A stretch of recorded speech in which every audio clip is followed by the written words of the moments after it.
अस्सलाम वालेकुम दोस्तों, आज हम आपको ऐसे कंट्री की सैर करवाने जा रहे हैं जहां नौकरी ना भी हो तो गवर्नमेंट माँ की तरह पालती है। ऐसा कंट्री जो एक ज़माने में कर्जों में डूबा था लेकिन आज मईशत में सबको पीछे छोड़ दिया है। ऐसा कंट्री जो जॉब ना होने पर भी पैसे देता है। जी हाँ, आज हम सैर करने जा रहे हैं जर्मनी की। जर्मनी के नेशनल एंथम के पहले लफ्ज़ बोलने पर क्यों जेल में भेज दिया जाता है, जर्मनी की गवर्नमेंट कैसे बेरोजगार लोगों की मदद करती है, इस कंट्री में लोग कैसी जिंदगी गुजार रहे हैं, क्या वाकई ही पूरी दुनिया के लिए जर्मनी में तालीम बिल्कुल मुफ्त है, इस कंट्री की क्या खूबसूरती है जो लाखों लोग इसके विजिट के लिए आते हैं।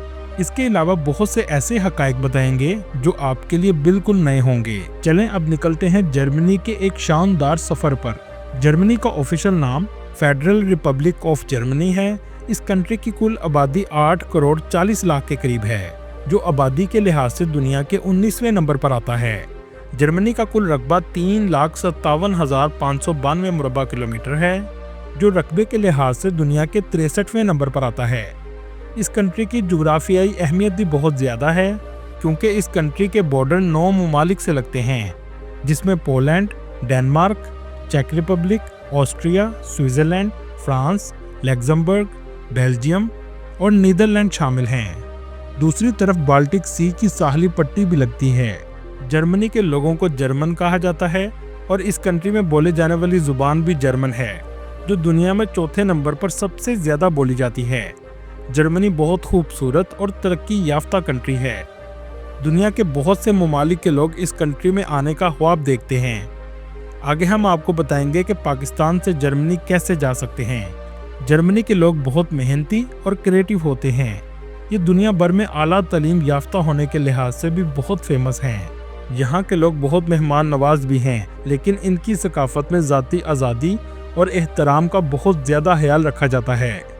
जर्मनी में इस्तेमाल होने वाली करेंसी यूरो है, जो पाकिस्तानी 286 रुपये के बराबर और इंडियन 90 रुपये के बराबर है। जर्मनी की जीडीपी 4.45 ट्रिलियन डॉलर है, जो जापान और फ्रांस से भी ज़्यादा है, और यहाँ के लोगों की सालाना आमदनी 57,000 डॉलर के करीब है। मतलब सभी करोड़ों कमाते हैं। पूरे यूरोप में से जर्मनी सबसे ज़्यादा मैन्युफैक्चरिंग करता है और दुनिया को प्रोडक्ट एक्सपोर्ट भी करता है। इसी वजह से जर्मनी दुनिया की सबसे बड़ी मईशत रखने वाले ममालिक में आता है। चाइना और अमेरिका के बाद इसकी मईशत दुनिया की तीसरी बड़ी मईशत है। इसकी मईशत में सबसे अहम किरदार automobile industry, service sector, chemical और टूरिज्म का है। आपने ऑडी, BMW, मर्सिडीज बेंज और पोर्च का नाम तो सुना होगा। ये तमाम ब्रांड्स जर्मनी के हैं। इन कंपनीज की कार्स दुनिया में सबसे लग्जरी कार समझी जाती हैं और दुनिया का हर कोई शख्स इन गाड़ियों को लेने की ख्वाहिश रखता है। जर्मनी ये तमाम गाड़ियाँ पूरी दुनिया को एक्सपोर्ट भी करता है और बिलियन ऑफ डॉलर कमाता है। दोस्तों, क्या आप जानते हैं जर्मनी के लोग अपने नेशनल एंथम का पहला लफ्ज़ क्यों नहीं पढ़ते? क्योंकि इसका मतलब है जर्मनी इज़ अबव एवरीथिंग, मतलब जर्मनी हर चीज़ से ऊपर है। और इसी लाइन को रेसिज्म यानी नस्ल परस्ती की बुनियाद बनाकर हिटलर ने जर्मनी के लोगों में ये एहसास दिलाया था कि दुनिया में जर्मनी के अलावा किसी की हुक्मरानी नहीं होनी चाहिए। इसी जुमले को बुनियाद बनाकर दूसरे जंग अजीम का आगाज़ किया गया था, जिससे 6 करोड़ से लोग लुकमा अजल बन गए। आज जर्मनी में इस जुमले को बोलने पर पाबंदी है। दोस्तों, इस कंट्री में अगर कोई शख्स जेल से भाग जाए तो इसको जुर्म नहीं समझा जाता, क्योंकि इनका मानना है कि आज़ादी हासिल करना हर किसी का हक है। लेकिन दूसरी तरफ जेल की सिक्योरिटी इतनी सख्त होती है कि भागना नामुमकिन होता है। जर्मनी में पाकिस्तानियों और इंडियन की बड़ी तादाद आबाद है। एक रिपोर्ट के मुताबिक 2 लाख के करीब पाकिस्तानी आबाद हैं। ज़्यादातर पाकिस्तानी फ्रैंकफर्ट और बर्लिन सिटी में रहते हैं। इसी तरह इंडियन की तादाद भी 2 लाख के करीब है। ज़्यादातर पाकिस्तानी हेल्थ केयर और IT की जॉब करते हैं। इसके अलावा बहुत से पाकिस्तानी और इंडियन और रेस्टोरेंट्स का बिजनेस भी करते हैं। जर्मनी का दारुल हुकूमत बर्लिन है, जो मुल्क का सबसे बड़ा शहर है। ये सिटी अपनी तारीख और जदीद लाइफस्टाइल की वजह से पूरी दुनिया में फेमस है। दोस्तों, ये कंट्री वर्ल्ड वार के बाद मुकम्मल तौर पर तबाह हो चुका था। इस कंट्री पर कर्जा 96,000 टन सोने की कीमत के बराबर था। लेकिन हैरानगी की बात यह है कि आज जर्मनी दुनिया की तीसरी बड़ी मईशत है। 1965 तक अमेरिकी इमदाद पर चलने वाला दुनिया का सबसे बड़ा मुल्क था। 14 ममालिक जर्मनी को इमदाद देते थे और दिलचस्प बात यह है कि पाकिस्तान भी जर्मनी को इमदाद देता था। अयूब खान के दौर में पाकिस्तान ने जर्मनी को $120 मिलियन का कर्ज भी दिया और इस मेहरबानी को आज भी जर्मनी याद रखता है। 50 साल पहले जर्मनी के ये हालात थे, लेकिन आज ये सबको पीछे छोड़ चुका है। जर्मनी ने अपना कभी भी डिफेंस बजट ज़्यादा नहीं रखा, जो इस बात को साबित करता है कि मुल्क कभी भी डिफेंस का बजट बढ़ाने से महफूज नहीं होता, बल्कि मजबूत मईशत मुल्क को महफूज बनाती है। लेकिन सोचने की बात यह है कि इतने कर्जे में डूबे हुए मुल्क ने कैसे इतनी तरक्की की। इसकी सबसे बड़ी वजह ईमानदार हुक्मरान और जर्मनी ने सबसे ज़्यादा पैसा तालीम पर खर्च किया। आज जर्मनी का इंजीनियरिंग का शोबा दुनिया में पहले नंबर पर है। इसी वजह से आज जर्मनी का लिटरेसी रेट 99% है, मतलब पूरा मुल्क ही पढ़ा लिखा है। दुनिया की सबसे बेहतरीन यूनिवर्सिटीज़ भी इस कंट्री में मौजूद हैं।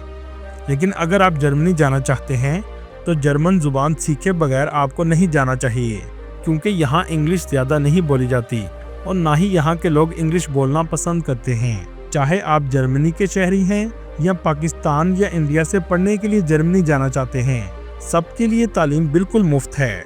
लेकिन जर्मनी ने एक शर्त रखी है कि आपको 1 साल के लिए 10 से 12 हज़ार यूरो जमा करवाने पड़ेंगे।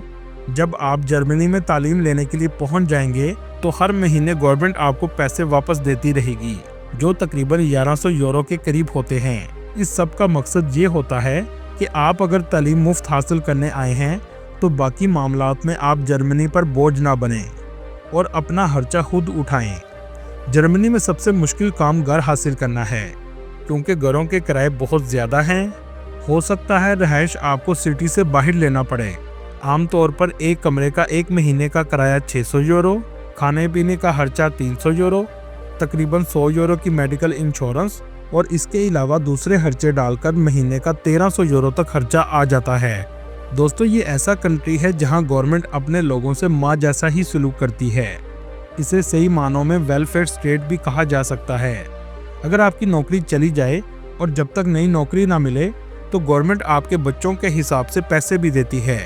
आमतौर पर एक बच्चा हो तो 250 यूरो, 2 बच्चे हों तो 500 यूरो मिलेंगे। हेल्थ इंश्योरेंस इनकम के लिहाज से आपको मिल जाती है, लेकिन एक मसला हमेशा रहता है कि डॉक्टर की अपॉइंटमेंट मिलना बहुत मुश्किल काम है।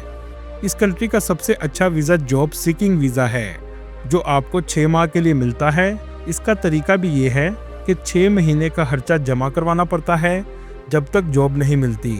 जब जॉब मिल जाए तो ये पैसे वापस मिल जाते हैं। जर्मनी में आने वाले लोग इस ख्वाहिश से भी आते हैं ताकि इनको नेशनैलिटी मिल जाए। जर्मनी का पासपोर्ट दुनिया का मजबूत तरीन पासपोर्ट है, जिसके पासपोर्ट से आप 192 ममालिक में बगैर वीज़ा सफ़र कर सकते हैं। जर्मनी के पासपोर्ट के साथ आप ड्यूल नेशनैलिटी भी रख सकते हैं। नेशनैलिटी लेने के लिए सबसे पहली शर्त ये है कि आपका 5 साल का जर्मनी में स्टे होना चाहिए। दोस्तों, काम और पढ़ने के अलावा इस कंट्री में टूरिस्ट भी बड़ी तादाद में आते हैं। एक रिपोर्ट के मुताबिक 3 करोड़ के करीब लोग सालाना इसका विजिट करते हैं, क्योंकि ये बहुत खूबसूरत कंट्री है। कुदरती खूबसूरती, जदीद लाइफस्टाइल और कदीम आर्किटेक्चर आपको देखने को मिलेगा।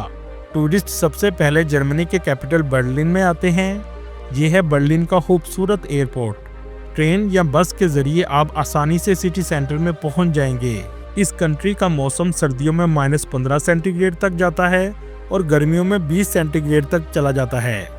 इस सिटी की नाइट लाइफ भी पूरे यूरोप में बहुत फेमस है। सारी रात शराब खाने और नाइट क्लब खुले रहते हैं, क्योंकि जर्मनी के लोग शराब भी बहुत ज़्यादा पीते हैं। इस शहर का आर्किटेक्चर भी बहुत तारीखी है। पूरे सिटी में ट्रांसपोर्ट का बेहतरीन निज़ाम मौजूद है। इस सिटी में आप ट्रैम के ज़रिए आसानी से सफ़र कर सकते हैं, जो सबसे सस्ता ज़रिया है। 3 यूरो में आपको 120 मिनट तक की राइड मिल जाती है। ये सिटी भी बहुत साफ़ सुथरा है, कहीं भी कचरा आपको देखने को नहीं मिलेगा। इसकी एक वजह यह है कि लोग प्लास्टिक और शीशे की खाली बोतल मशीन में डालते हैं, जिस पर गवर्नमेंट इन्हें पैसे भी देती है। इससे गंदगी भी नहीं फैलती और गवर्नमेंट का सफाई का खर्चा भी बचता है और लोग भी पैसा लेकर खुश हो जाते हैं। इस कंट्री की एक तल्ख हकीकत ये भी है कि हम जिन्स परस्ती भी इस कंट्री में आम है। दोस्तों, क्या आप जानते हैं दूसरी जंग अजीम में रातों रात बर्लिन में एक दीवार बनाई गई थी। कुछ लोग दीवार के एक तरफ और कुछ लोग दूसरी तरफ रह गए थे। इस दीवार बनाने का मकसद ये था ताकि लोग ये कंट्री छोड़कर ना जाएं। काफ़ी हद तक ये दीवार ख़त्म हो चुकी है, कुछ हिस्से इसके अभी बाकी हैं। इसे बर्लिन वॉल भी कहा जाता है।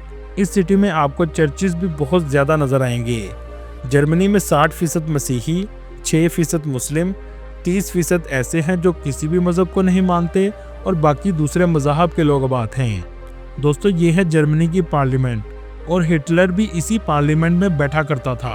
हिटलर ने जर्मनी से यहूदियों को निकाला भी और कत्ले आम भी किया, इसलिए हिटलर यहूदियों के लिए एक डरावना ख्वाब है। पूरी दुनिया में कुछ लोग हिटलर को हीरो समझते हैं और कुछ लोग विलन समझते हैं। बर्लिन के मेन स्क्वायर में लोगों का सबसे ज़्यादा रश देखने को मिलेगा। एक ज़माने में बर्लिन में दाखिल होने का यही रास्ता था। बर्लिन के चेक पॉइंट चार्ली स्ट्रीट में ब्रांड की शॉप्स और रेस्टोरेंट सबसे ज़्यादा नज़र आएंगे। आप इसे शॉपिंग स्ट्रीट भी कह सकते हैं। दूसरा ये कि ये वही जगह है जहां रातों रात दीवार बनाई गई थी। बर्लिन में इंदिरा गांधी स्ट्रीट भी मौजूद है क्योंकि यहाँ इंडियन बड़ी तादाद में रहते हैं। आप जब भी बर्लिन जाएं तो शाम के वक्त अलेक्जेंड्रा प्लाट्स का ज़रूर विज़िट करें। इस जगह बहुत से मॉल भी मौजूद हैं और सबसे ज़्यादा रौनक भी आपको देखने को मिलेगी। बर्लिन सिटी में 960 से भी ज़्यादा पुल हैं जो वेनिस सिटी से भी ज़्यादा हैं। चलिए आप बर्लिन से चलते हैं जर्मनी के दूसरे सिटी जिसका नाम फ्रैंकफर्ट है। आप बर्लिन से ट्रेन से आसानी से फ्रैंकफर्ट पहुंच जाएंगे। ये सिटी बहुत खूबसूरत और जदीद है। इस सिटी में भी ट्रैम में सफ़र आप आसानी से कर सकते हैं। इस सिटी का आर्किटेक्चर बहुत खूबसूरत है। इस सिटी को जर्मनी का फाइनेंशियल कैपिटल भी कहते हैं। यूरोप के बहुत से बैंक के हेडक्वार्टर्स भी इस सिटी में मौजूद हैं। इस शहर के अंदर से दरिया भी गुजरता है जो इसकी खूबसूरती को 4 चांद लगा देता है। चलें अब चलते हैं फ्रैंकफर्ट से म्यूनिख सिटी में। BMW का हेडक्वार्टर भी इस सिटी में मौजूद है। ये सिटी बहुत जदीद है। इस सिटी का मेन स्क्वायर मरीना प्लाट्स है जहां आपको सबसे ज़्यादा रौनक नज़र आएगी। सर्दियों में इस सिटी में बर्फ़बारी भी बहुत ज़्यादा होती है, लेकिन सर्दियों में टूरिस्ट भी बड़ी तादाद में आते हैं। दोस्तों, जर्मनी की बुनियाद 1871 में एक जर्मन शहजादी ने रखी थी। किंग ऑफ प्रूशिया ने यहाँ हुकूमत की, जिसको कैसर के नाम से भी जाना जाता है। पहली और दूसरी जंग अजीम में जर्मनी को बहुत ज़्यादा नुकसान उठाना पड़ा, लेकिन इसके बाद जर्मनी ने ऐसी तरक्की की कि सबको पीछे छोड़ दिया और वेलफेयर स्टेट बन गया। आज इसी वजह से हर कोई जर्मनी जाने की ख्वाहिश रखता है। दोस्तों, ये थी आज की हमारी इन्फॉर्मेटिव और दिलचस्प वीडियो। आपको वीडियो कैसी लगी कमेंट में ज़रूर बताइएगा और नए आने वाले दोस्तों से गुजारिश है हमारे चैनल को सब्सक्राइब और लाइक ज़रूर कीजिएगा। अगली वीडियो तक अल्लाह हाफिज़।